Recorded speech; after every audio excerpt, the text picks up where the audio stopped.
এই মুহূর্তে আওয়ামী লীগের উপর থেকে ব্যান তুলে দিতে হবে, সমস্ত বন্দীদের মুক্তি দিতে হবে।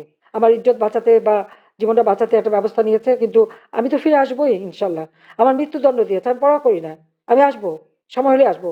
ভোট একটা হলো, ভোটে ভোটাররা ভোট না দিলেও 59% ভোট পড়ে গেছে। 3.5 ঘন্টা পরে 14% ভোট, আর তারপরে পরে 59%। কাজে কি হারে চুরি! আওয়ামী লীগ আমলের ইলেকশন 14, 18, 24 নিয়ে প্রশ্ন যারা তোলে, তাদের কাছে আমার প্রশ্ন যে এই ইলেকশনটা কেমন হলো দেখলেন তো? ভোট কারচুপি কাকে বলে? আমাদেরকে বলা হতো দিনের ভোট রাতে। আর এখন আমরা কি দেখলাম? দিনের ভোট সন্ধ্যা, আগের দিনের সন্ধ্যা থেকে শুরু। এবং গুনতে, গুনতে এত বেশি হয়ে গেল আর এমন বেসামাল যে এখনো হ্যাঁ না ভোট সংশোধন করে যাচ্ছে আর প্রজ্ঞাপন দিয়ে যাচ্ছে। এর থেকেই তো প্রমাণ হয় যে কিভাবে কারচুপিটা হয়েছে।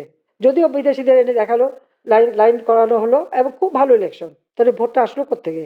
অপরাধীদের ইনডেমনিটি দিয়েছে। এই ইনডেমনিটি প্রত্যাহার করে প্রত্যেকটা অগ্নিসন্ত্রাসকারী, এই খুনিদের বিচার করতে হবে। এবং এই মুহূর্তে আওয়ামী লীগের উপর থেকে ব্যান তুলে দিতে হবে, সমস্ত বন্দীদের মুক্তি দিতে হবে। যে যারা নির্যাতিতা প্রত্যেকে ওই ইনুস, যে সেই যেইভাবে নির্যাতন করেছে তার একটা মামলা তার বিরুদ্ধে করতেই হবে। সবাই একটা মামলা দায়ের করবেন। মামলা যদি না নেয়, থানা যদি না নেয়, সেটাও একটা সংবাদ হবে। আর অনলাইনে আপনারা দিতে পারেন বা কোর্টে মামলা করতে পারেন অথবা রেজিস্ট্রি করে করতে পারেন। যেভাবে হোক একটা মামলা করে কাগজটা হাতে রাখবেন। কারণ এই কারণে যে একটা হচ্ছে সেই অপরাধীদের শাস্তি দেওয়া, আর একটা হচ্ছে যে আল্লাহ একটা দিন দেবেই, আমরা যে সহযোগিতা করবো, সাহায্য দেবো, যাদের ঘর বাড়ি পুড়িয়েছে, যাদের এরভাবে ক্ষতিগ্রস্ত করেছে, তাদের প্রত্যেকে আমি বলবো যে সবাই একটা মামলা করে রাখেন। তাহলে যেটা দেখে আমরা সত্যিকার যারা ক্ষতিগ্রস্ত তাদেরকে সহযোগিতা করতে পারি। কারণ মামলা না করলে আমরা বুঝবো কি করে যে এ তো যে কেউ এসে বলবে যে আমি ক্ষতিগ্রস্ত। এই যে প্রত্যেকে একটা মামলা করে রাখবেন, যেভাবে হোক মামলা দিতে হবে। দিয়ে আপনারা রেখে দেবেন। এখন যদি মামলা নাও চলে, ভবিষ্যতে কাজে লাগবে। সেটা আপনারা করবেন। হ্যাঁ, বাংলাদেশের ইতিহাসে সেই 91 সাল থেকে খালেদা জিয়া প্রধানমন্ত্রী ছিলেন। তারপরে আমি প্রায় 20 বছর 7 মাস আমি প্রধানমন্ত্রী ছিলাম। এত বছর পরে, 35 বছর পরে আমাদের পুরুষ প্রধানমন্ত্রী এসেছে। আমরা দেখি কেমন দেশ চালায়। একজন এসেছিল শান্তির কথা বলে সারা বিশ্বের কি সামাজিক ব্যবসার নামে।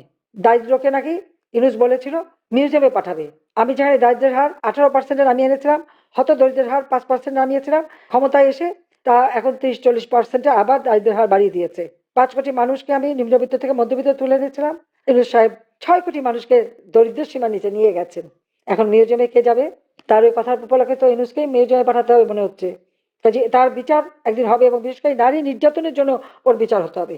যে কত বড় ক্ষতি আমাদের নারী সমাজের জন্য করে গেল। আজকে সবথেকে দুঃখ লাগে যে ছাত্র, ছাত্রী, শিক্ষকদের অপমান করা, তাদের গায়ে হাত তোলা, তাদেরকে মারা, নির্বাচন কমিশনার, প্রধান নির্বাচন কমিশনকে ধরে তার গালে জুতা মারা, তাকে অপমান করা, প্রধান বিচারপতি তাকে হাতকড়া পরিয়ে জেলে নেওয়া, ভালো সুযোগ সৃষ্টি করে গেছে।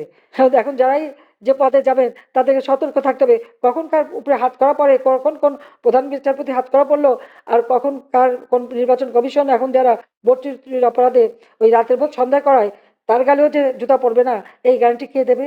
কে দেবে? সমাজে কোনো লেহাজতমিজ নাই, আদব কায়দা নাই, কোনো মান্যগণ্য নাই, আইনের শাসন নাই, বিচার নাই, ন্যায় বিচার নাই, স্বেচ্ছাচারিতা চলছে সম্পূর্ণ। এভাবে একটা দেশ চলতে পারে না। আমার ইজ্জত বাঁচাতে বা জীবনটা বাঁচাতে একটা ব্যবস্থা নিয়েছে, কিন্তু আমি তো ফিরে আসবোই ইনশাল্লাহ।